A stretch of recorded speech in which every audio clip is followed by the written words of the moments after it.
Good morning, everyone. In today's lecture, we will discuss about the IGCSE Chapter 11, that is uh, gas exchange in human. So, in the beginning, I will take you through the syllabus guideline, and then we'll start the topic.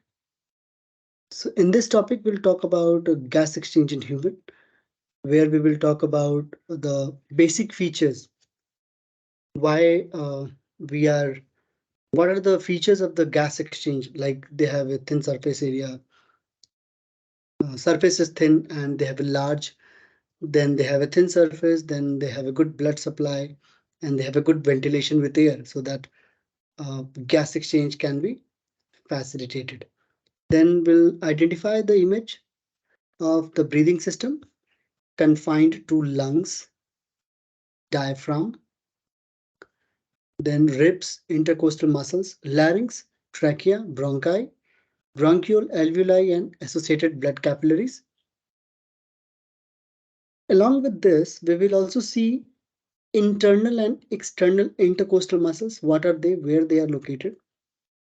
Then we'll talk about the function of cartilage in the trachea. Then we'll talk about the role of ribs cage, internal and external intercostal muscles, diaphragm, in producing a volume and pressure change in the thorax, leading to a ventilation. Means thorax means the chest cavity. Right. Then we will talk about the difference in the composition between inspired air and the expired air. So when we take in, what is that composition of the air, and when we exhale out, what is the composition of air at that time? You will get question from here. That's very important. Then we have an investigate the difference in composition between inspired and expired air. So we'll see what is the difference, and we'll do lime water test for CO2 detection. After that, we'll discuss difference in composition between inspired and expired air, limited to oxygen, CO2, and water vapor. So we'll just confine to oxygen, CO2, and water vapor. Nothing else we are going to see. Then we will investigate and describe the effect of physical activity on the rate of the breathing. Right. Then explain the link between physical activity and rate and depth of breathing. Then explain the role of goblet cells, mucus, and ciliated cells in protecting your breathing system, and how they prevent from entering of the bacteria and pathogen. So that's all about gases exchange. So let's begin. So in this section, we will talk about, as I have shown in the syllabus, we will basically we will focus on the structure. We'll see the parts and the function first, and then we'll see the composition of inspired and expired air. Fine. So let's begin. So what are the features of the gas exchange? Why this gas exchange is going on? Right. So what is the common between the surface of the gas exchange? Right. So you will find that the surface where the gas exchange occurs generally in any organism is very different in different types of organism. That means they evolve in such a way that they can perform the same mechanism. They can perform the same function. That is a gas exchange. That is why they have thin walls. So all gas exchange surface have a common structures and the features you will find. Common structures means we'll see what is the common structure and what is the features. So features are they have larger surface area. So if the surface area will be larger, the gas exchange will be faster. Diffusion rate will be faster because the molecules are not going to take a longer route to get in. First. Second thing, more surface area will increase more absorption, more exchange. Right. Thin walls ensures that there is a shortest route. So large and thin walls thin surface are there. Then they have a good ventilation with air so that the concentration gradient is always maintained. So when we talk about concentration gradient, the idea is higher in case of inhalation, less CO2 in the body, less oxygen in the body, more oxygen outside. So due to this gradient, oxygen goes in when we inhale, while exhalation when we are taking it out. So we need higher concentration of CO2 outside, inside, and outer less concentration. So CO2 comes out from the body. And of course, we need a good blood supply because blood contains RBC, red blood cells, which carries oxygen and the respiratory gases. Right. So when the question asks what are the special features of gas exchange surfaces, so you can mention these 4 basic points. So you will get full marks in this. So I was talking about the gas exchange, like how and why it is going on. So first of all, you can see this deoxygenated blood which is coming here is actually coming from the lungs. And this is the pulmonary artery which goes in, right? Then all the CO2 will go out due to the gradient difference, and by the process of exhalation, it will go out. And at the same time, oxygen is there inside, so oxygen will get diffused into the blood capillary, and then now the blood capillary is oxygenated blood. So we call them pulmonary vein. Right? This is how the gas exchange takes place. So when we talk about the breathing system, what all parts are important, what all parts we need to know as per the syllabus. So first is trachea. That's the main tube. Then we have lungs, right and left lungs. Inside the lungs, the main trachea is further branched. One branch goes in left, one branch goes in right. So this branching is called bronchus. And bronchus is further projected. That's called bronchiole. And each bronchioles ends with a bag-like structure called alveoli. So you can see here in the larger diagram that alveoli is highly vascularized. There are lots of blood vessels wrapping it around so that exchange can take place. Below the lungs, you will find a dome-shaped structure, muscles, which is called diaphragm. Right. So diaphragm is covering the lungs from the lower part, right? And there is a ribs cage from the front to the edges. They cover the lungs. So they are the bony structure. And each rib cage is connected with the red line. You can see actually it's not a red line, it's a muscle actually. So each ribs is connected with the intercostal muscles, right? Then yeah, these all are the important labelings which you have to know as per the syllabus. So we'll go and we'll see what are their functions. So ribs. So as I said, these are the ribs, the white color, which covers the lungs. Only function protects what? The internal structure of the lungs. Because lungs is very delicate organ. And without lungs,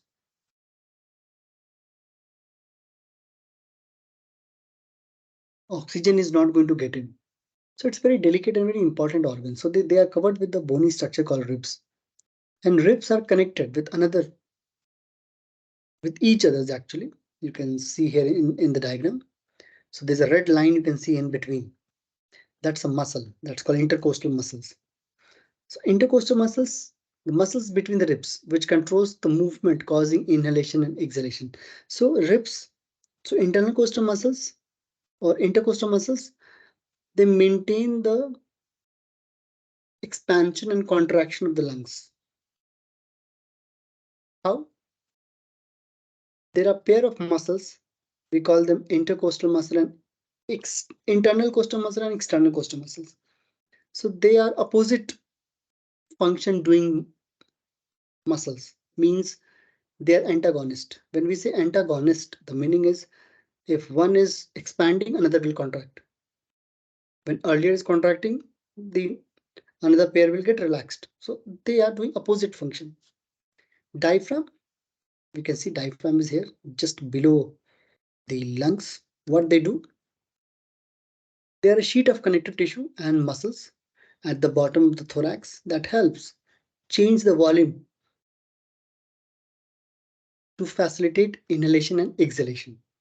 So when we're breathing in and out, you will find that there is something which creating a pressure inside, a volume decreasing or increasing inside. So that is from the lower side, that's called diaphragm.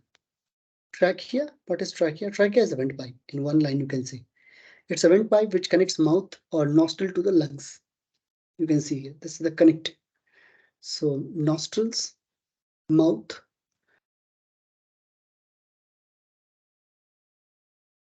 Next, larynx, also known as voice box. So larynx are present in the trachea. When air passes across here, we are able to make sound. So it's a sound creating box.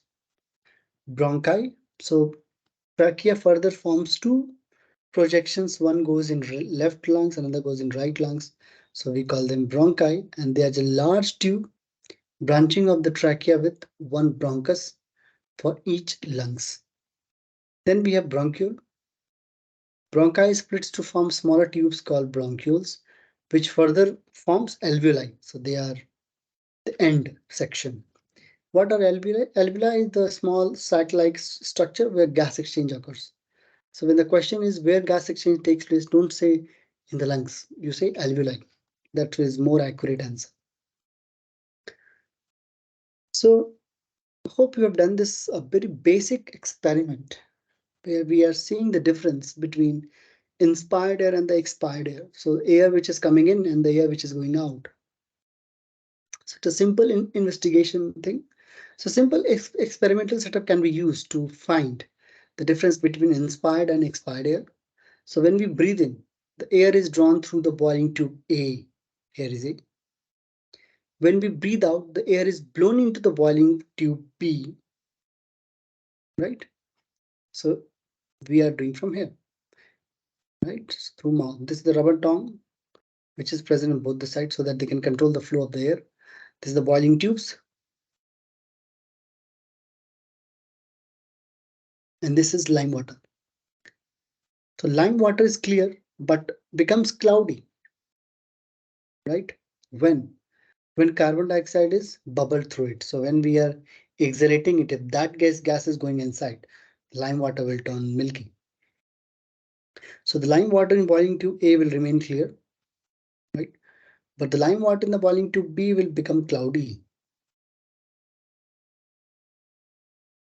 right? Because this is closed and air will go here only, right? So this will make it cloudy. So this shows that the percentage of carbon dioxide is higher in the exhaled air because exhaled air have more CO2 and inhaled air have less.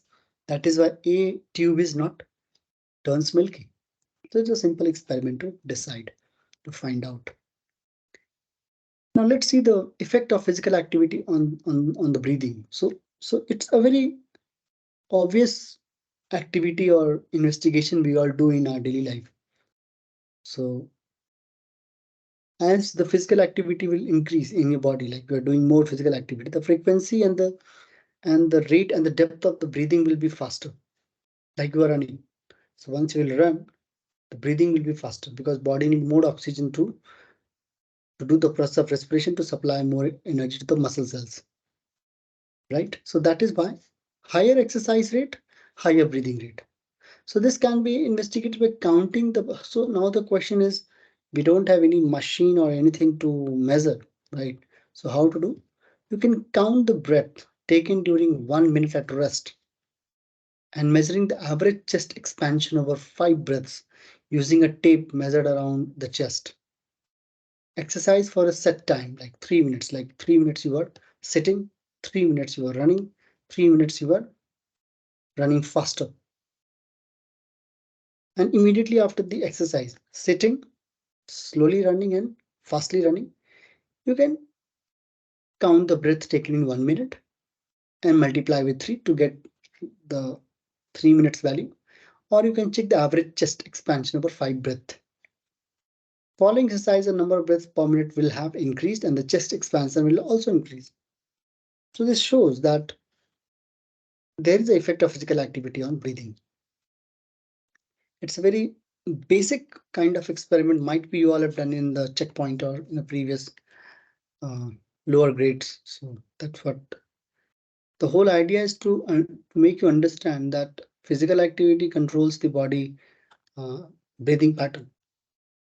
Explaining the link between physical activity and the breathing. So now what is happening when we do physical activity? How and why the breathing rate is increasing or decreasing? So first of all, frequency and the depth of breathing increase when we exercise, and just now we have seen. This is because why this is happening. Let's see. Muscles are working harder and aerobically respiring more, and they need more oxygen to deliver them to keep up with the energy demand of the body, the muscles. So body will keep on respiring aerobically in the beginning. But if they cannot meet the energy demand, they will also respire anaerobically. That's true. And due to anaerobically respiration, here it is, the body will produce lactic acid, and this lactic acid get keep on accumulating within the body. Sometimes your muscles get cramped. It's not because of the other factor. It's because of the lactic acid being formed in the muscles.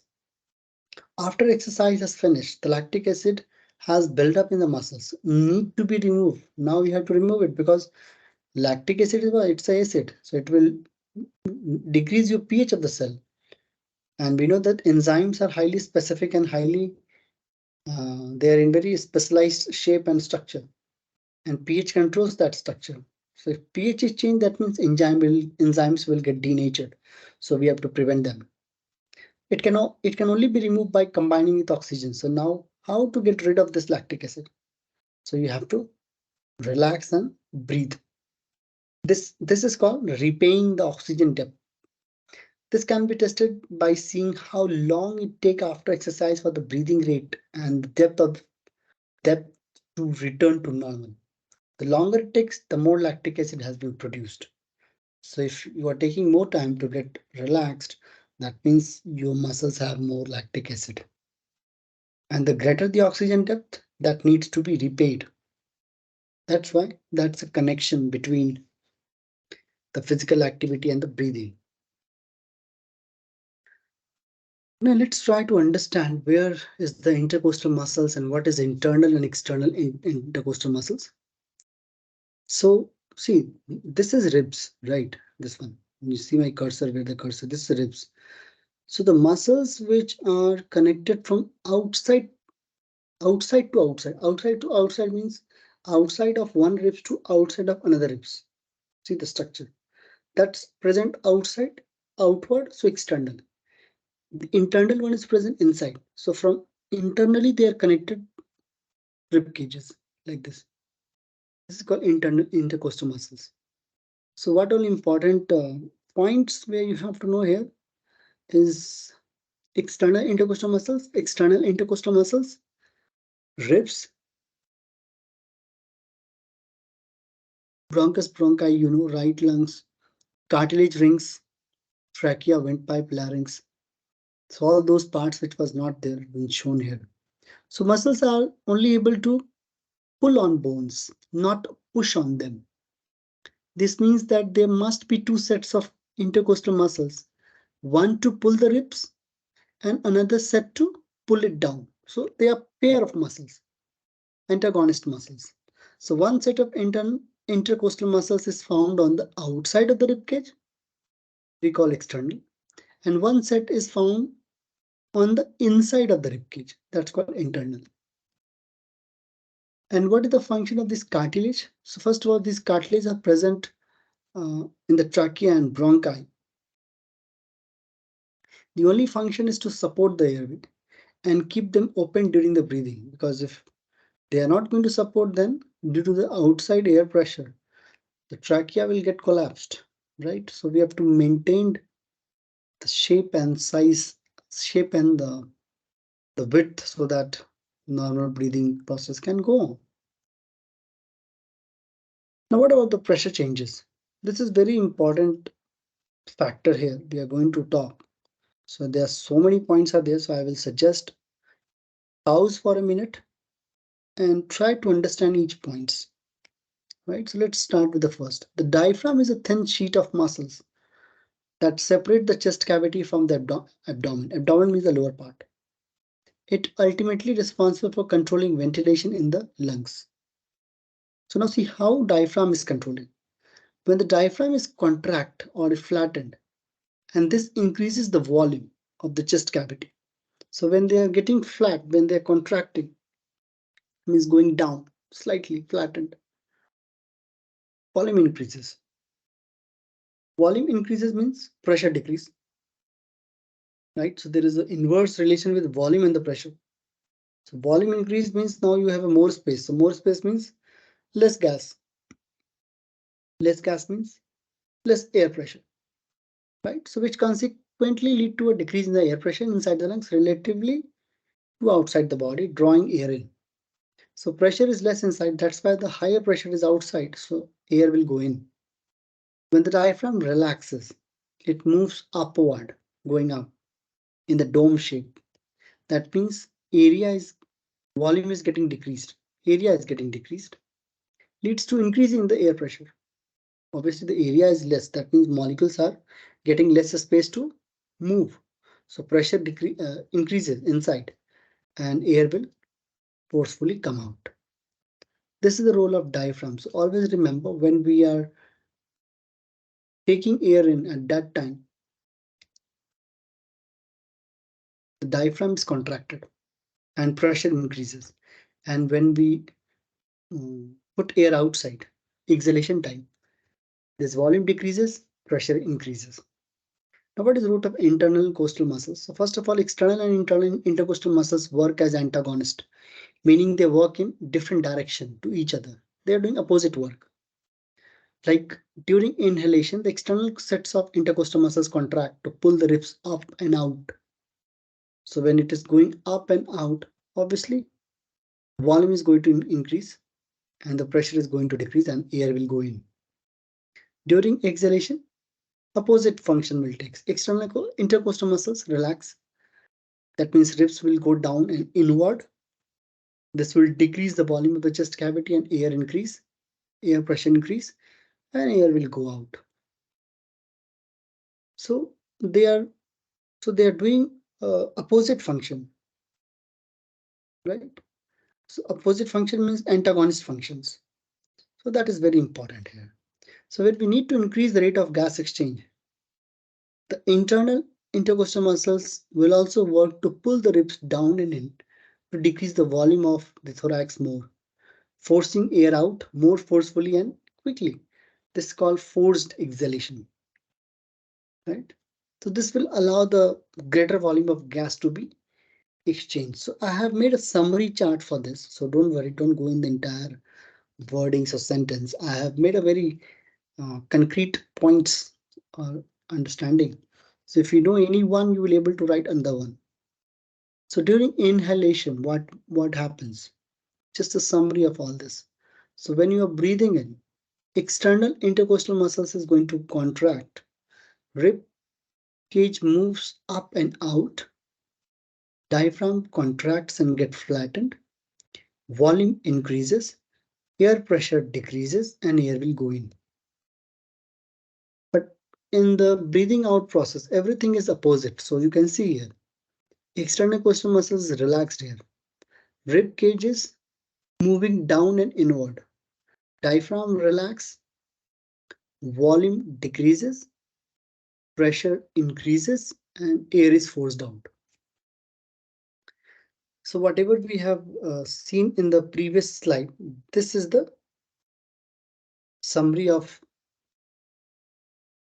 the overall mechanism of the breathing which is going on. Right. I will suggest you can pause this video and you can check the points, and this slide is very important for your exam point of view. Each and every point here in this slide is very important. We'll go to the next slide. What is the difference between the inspired and the expired air? So when we say inspired air, the meaning is the air has gone inside, right? It's gone inside. Expired means it is expired. It's coming out. So generally, atmospheric air contains around 20 to 21% of oxygen, of which we only absorb 4 or 5%. So not all. So breathing out air contains around 16% of oxygen. So see, so you are taking 4% in and giving out 16% out. So normal CO2 content in the air is around 0.04, and but when we exhale out, at that time it is 4%. So that 4% of the oxygen which gone inside is actually combined with the carbon, carbon of the food, and that's why we are getting 4% CO2. So the air we breathe out contain more water vapor than when we breathe in, and the temperature of exhaled air is always higher than the inhaled air, right? So this is the difference between the inspired and the expired air. So oxygen in the inspired air we have 21%, expired air is 16%. CO2 inspired air 0.04% and expired 4%. Water vapor lower in inspired air, higher in expired air. So this table is important. Difference, we know why this is happening.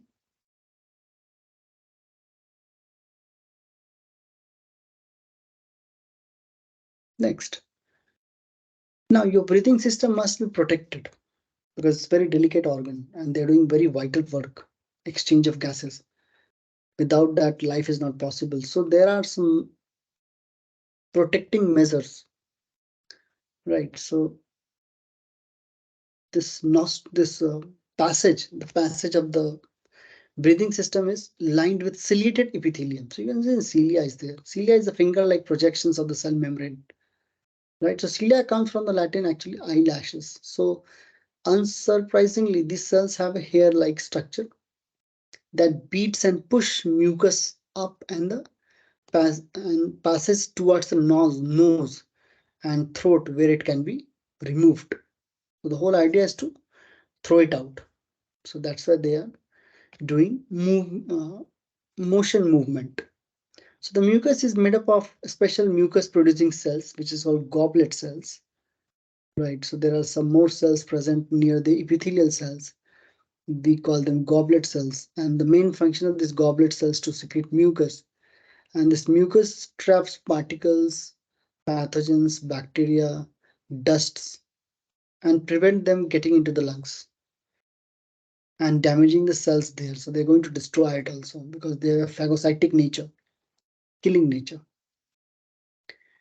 And yeah, that's it all about the breathing system. And I hope I have elaborated each and every point and the syllabus, and whatever I am presenting here is everything as per the syllabus. Nothing will be asked beyond what I have discussed. So good luck to all the students and the teachers who are using my content to deliver in your class. So very well, good luck and see you in the next lesson. Thank you.